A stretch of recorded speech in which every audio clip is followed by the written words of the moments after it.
আসসালামু আলাইকুম। আপনাদের যাদের সেনজেনের ভিসা চাচ্ছেন কিন্তু আপনার পাসপোর্টে কোনো ট্রাভেল হিস্ট্রি নাই, আপনার ইকামার প্রফেশন ভালো নাই, ব্যাংক স্টেটমেন্ট এনওসি কোনো কিছুই নাই, তাদের জন্য একটি গুড নিউজ।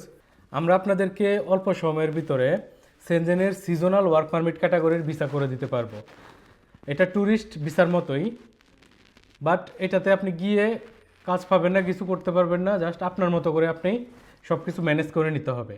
আপনি ট্যুরিস্ট ভিসা যাওয়ার পরে যা যা করতেন একই জিনিস আপনার নিজ দায়িত্বে করে নিতে হবে। আমরা শুধুমাত্র ট্যুরিস্ট ভিসার ক্যাটাগরি না করে এটা সিজনাল ওয়ার্ক পারমিট ক্যাটাগরিতে আমরা করে দেব। চেক রিপাবলিক এবং লাটভিয়া এই দুইটি কান্ট্রির জন্য আমরা ফাইল নিচ্ছি। আপনাদের হাতে যদি 3 মাস সময় থেকে থাকে এবং আপনার পাসপোর্ট ফ্রেশ হয়, কোনো সমস্যা নাই, আপনি যদি সেনজেন ভিসার জন্য আগ্রহী হন তাহলে আজই আমাদের সাথে যোগাযোগ করুন। সীমিত সময়, অল্প খরচ, সব মিলিয়ে একটি দুর্দান্ত কম্বো। এই সুযোগটি যদি লুফে নিতে চান আমাদের সাথে যোগাযোগ করুন। এখনই আমাদের হোয়াটসঅ্যাপ থ্রুতে যোগাযোগ করতে পারেন অথবা সরাসরি আমাদের অফিস ভিজিট করতে পারেন। আমাদের অফিস রিয়াদ রওদা আল আন্দালুস মেট্রো স্টেশনের পাশেই। বিস্তারিত অফিসের লোকেশন, ইচ অ্যান্ড এভরিথিং হোয়াটসঅ্যাপে পেয়ে যাবেন। হোয়াটসঅ্যাপে যোগাযোগ করুন। ধন্যবাদ। আসসালামু আলাইকুম।